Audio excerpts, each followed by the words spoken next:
بسم اللہ الرحمن الرحیم۔ السلام علیکم ورحمۃ اللہ وبرکاتہ۔ آپ صلی اللہ علیہ وسلم کا معمول فجر کی نماز کے بعد، یعنی ہمارے پیارے نبی کریم صلی اللہ علیہ وسلم فجر کی نماز کے بعد کہاں جاتے ہیں، کیا کرتے ہیں، ان ساری باتوں کے بارے میں اس ویڈیو میں بتاؤں گی۔ آپ کو یہ ویڈیو اچھی لگے تو لائک اور سبسکرائب ضرور کیجیے گا۔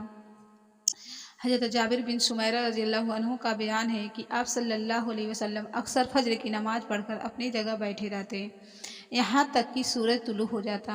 ابو داؤد شریف کی روایت میں یہ بھی ہے کہ سورج طلوع ہو جانے کے بعد نماز اشراق پڑھ کر لوٹتے۔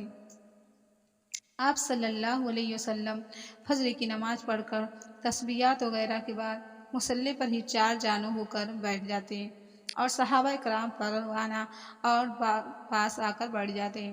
یہی علوم نبوت کی درسگاہ تھی، یہی محفل احباب تھی، یہی آپ صلی اللہ علیہ وسلم نزول سیدھا وحی سے صحابہ کرام کو مطالعہ فرماتے، یہی آپ حیوجی باطنی اور برکاتی روحانی کی بارش فرماتے۔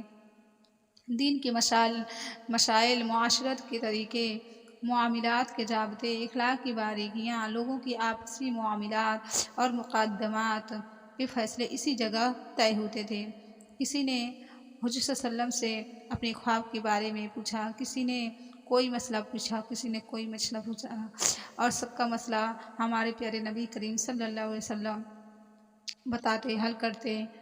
سورج خوب چڑھ جاتا تو صلاۃ الضحیٰ یعنی چاشت کی نماز پڑھتے، کبھی 4 رکعت کبھی 8 رکعت، اور نماز پڑھنے کے بعد پھر جس بیوی کی باری ہوتی ان کے ہاں تشریف لے جاتے، وہاں گھر کے دھندوں میں، گھر کے کاموں میں لگے رہتے۔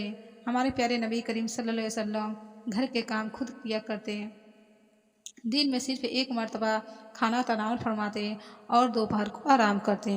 السلام علیکم ورحمۃ اللہ وبرکاتہ۔